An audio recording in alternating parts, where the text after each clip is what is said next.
EPK Capital presents Deep Dive on Qualcomm. What's up, money maestros and future billionaires? We are EPK Capital, ready to dissect another titan of the tech world. Today, we're putting a certain chip maker under the microscope, a company that's probably in your pocket right now, even if you don't know it. We're talking, of course, about Qualcomm, QCOM. Ever wonder who's powering that blazing fast 5G on your phone or enabling the smart features in your car? Chances are Qualcomm's got a finger or a whole hand in that pie, but is this tech giant a smart bet for your portfolio?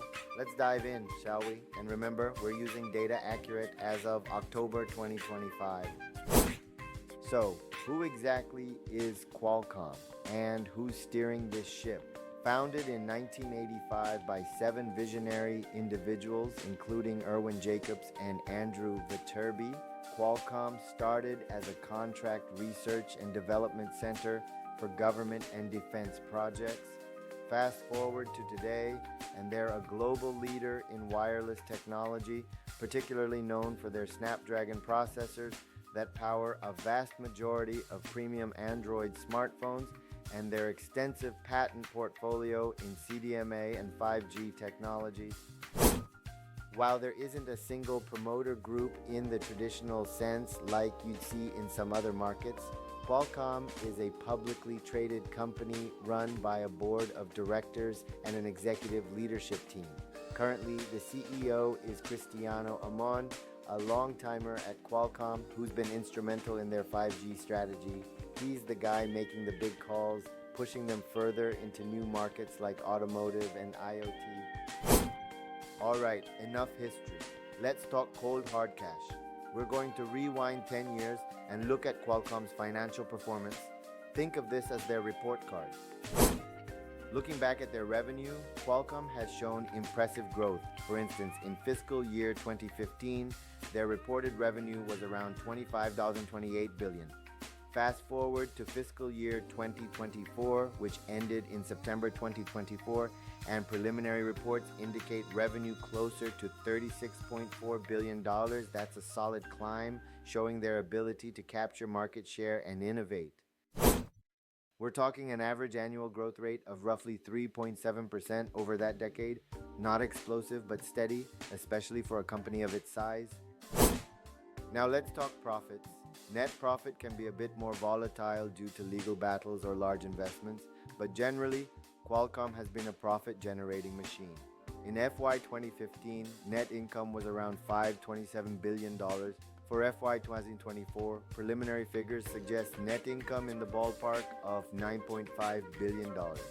That's a significant jump, indicating improved operational efficiency and potentially higher margin products. We're looking at an average annual profit growth rate of around 6.1%. Not too shabby. Debt levels are crucial. A company swimming in debt can be risky. Qualcomm historically has managed its debt quite responsibly. As of June 2025, their long-term debt stands at approximately $14 billion, which, while substantial, is manageable given their cash flow and assets. Their debt-to-equity ratio is typically around 1.0, which is generally considered healthy for a tech company of this scale. And profitability? Let's look at operating margins. In FY 2015, their operating margin was around 20%. For FY 2024, preliminary estimates put it closer to 28%. This improvement indicates better cost control and potentially stronger pricing power, which is a good sign. Time to put on our technical analysis hats and gaze into the crystal ball of the stock chart. What does the long-term price action of QCOM tell us? Looking at the weekly or monthly chart of Qualcomm, we see a clear uptrend over the past decade, interspersed with periods of consolidation and corrections, typical for a growth stock. Historically, the stock has found strong support in the $110–$120 range. This zone has acted as a floor multiple times after significant pullbacks.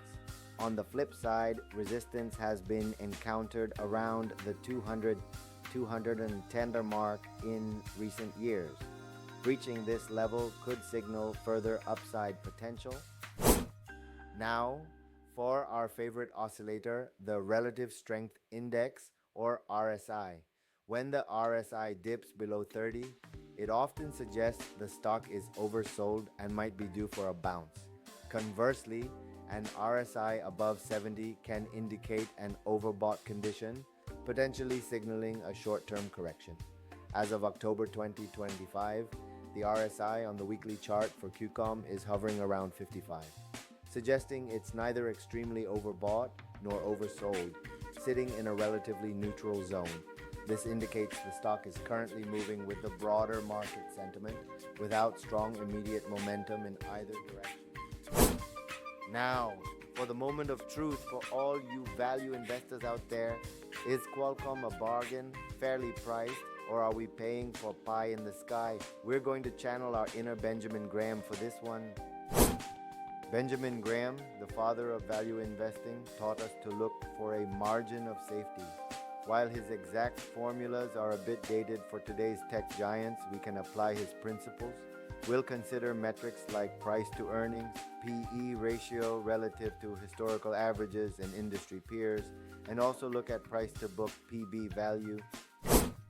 As of October 2025, Qualcomm's trailing PE ratio is approximately 19x. The industry average for semiconductor companies can vary wildly, but generally hovers between 20x, 30x. Qualcomm's historical PE has often been in the low to mid-20s. So, what does this tell us? At 19x, Qualcomm appears to be trading at a slight discount compared to its historical average and some of its higher growth peers. Its price-to-book ratio is around 5x, which is also reasonable for a tech company with significant intellectual property. Considering these metrics, and without diving into a full-blown discounted cash flow DCF model right here, it's reasonable to suggest that Qualcomm, as of October 2025, appears to be fairly valued to slightly undervalued based on traditional value investing principles. It's not a screaming bargain, but you're probably not overpaying significantly either. The market seems to be pricing in its consistent growth and strong market position. Every investment has its angels and its devils. Let's weigh the pros and cons of investing in Qualcomm right now. The bull versus the bear.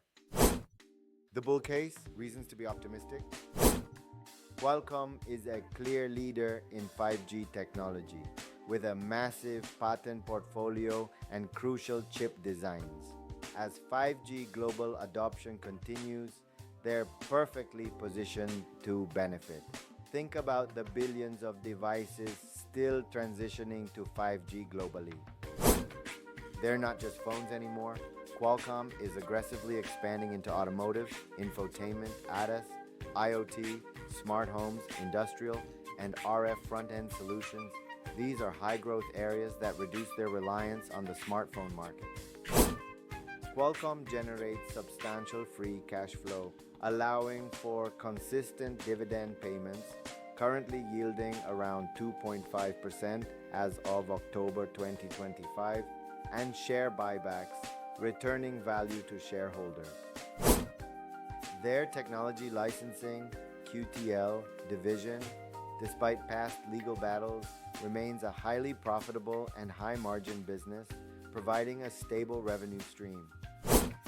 The bear case, reasons to be pessimistic. While diversifying, Qualcomm still has significant exposure to a few major smartphone manufacturers. Any production cuts or shifts by these giants could impact Qualcomm. The semiconductor industry is brutally competitive.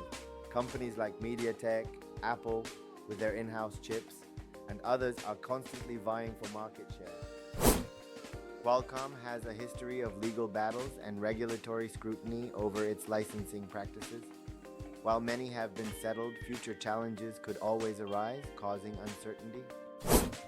A global economic slowdown could impact smartphone sales and enterprise spending on IoT, affecting Qualcomm's growth trajectory.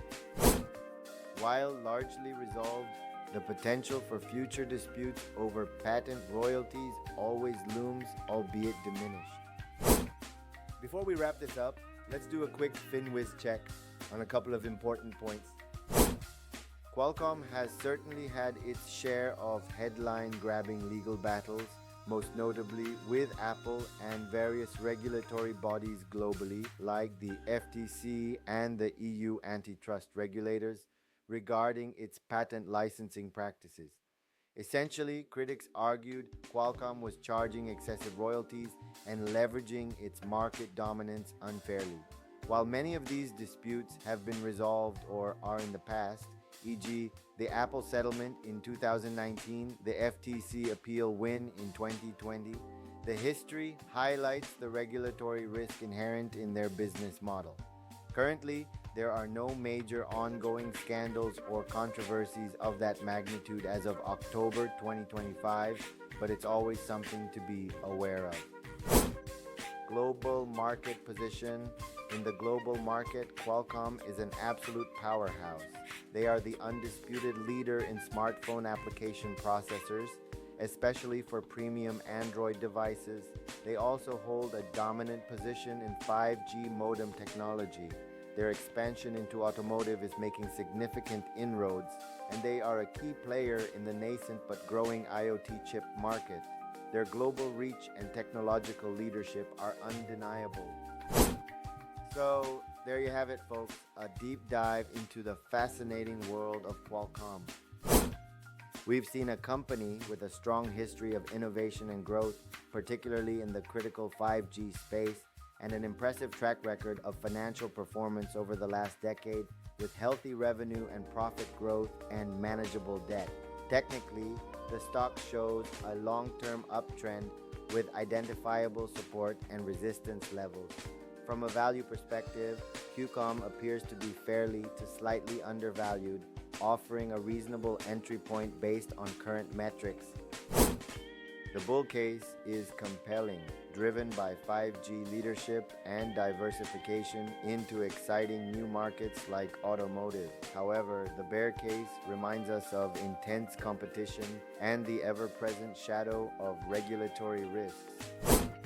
Ultimately, investing in Qualcomm, like any stock, requires careful consideration of your own risk tolerance and investment goals.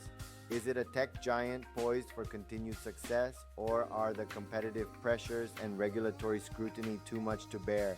That's for you to decide. And that's all we had for this video. Disclaimer: this video is for informational and entertainment purposes only and should not be considered as financial advice. Always consult with a qualified financial professional before making any investment decisions. Investing in the stock market involves risk, including the potential loss of principal.